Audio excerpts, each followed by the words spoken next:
Today is known as Spy Wednesday in many parts. And on this day, Judas now will go out and go about the business of betraying Jesus. And many people have tried to determine and discern, why was it that Judas betrayed Jesus? Was he thinking that by doing this that he would usher in the kingdom of God, that Jesus would reveal himself and the Romans would be expelled? What was the reason? It's hard to say, but what we know is that this would put into gear everything that would lead to Jesus' crucifixion. And afterwards, the church would have this struggle. How is it that they missed that Jesus would have to die, that he would be crucified and later raised? And, it's the mystery that we will all struggle with, but we also struggle with the consequences.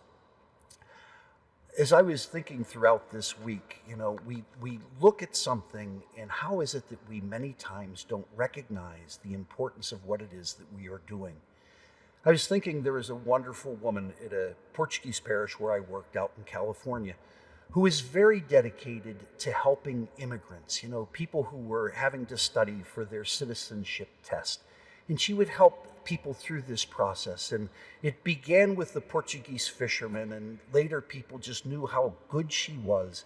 And she would help them with the acquisition of language and with many things. And many immigrants came to her. And finally, she got to be so old and so tired that, she could no longer continue. And the Portuguese community came together and said, we have to celebrate the memory of this woman. What can we do? And she kept refusing. I don't want anything. I don't want anything. And they finally convinced her, let us just have a simple dinner for you and invite so many people who you have helped. And she agreed. But she says, please, I don't want any presents. And they really struggled. So they called me, and we were trying to figure out what we could do. And two of the people on the group said, we will take care of a simple present. So they had this dinner. There were many speeches given, and this woman was just, wanted to get out whatever door she could get out.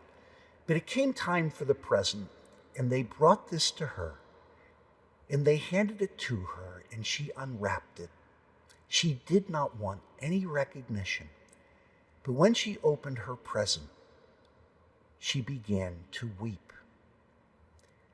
The present was the community got her a painting of Mother Teresa. And when she saw this, it reflected back to her what she had dedicated herself to, the service and help of people who could not help themselves. As I think of this whole trying to understand who Jesus is, we need a key. We need something to help us understand who he was. It doesn't come from a dominant culture that seeks power, that seeks wealth, that seeks influence. We can only understand Jesus through his sacrifice and through his life, who he chose to stand with in his life and the consequences that it brought. We are called to do the same thing, to be willing to forgive, to offer our energy to serve. If we can get that right, then I think we will have understood who Jesus is. But using some of the dominant powers, Jesus will never be able to understand him until we are willing to give of ourselves, and then it all becomes clear.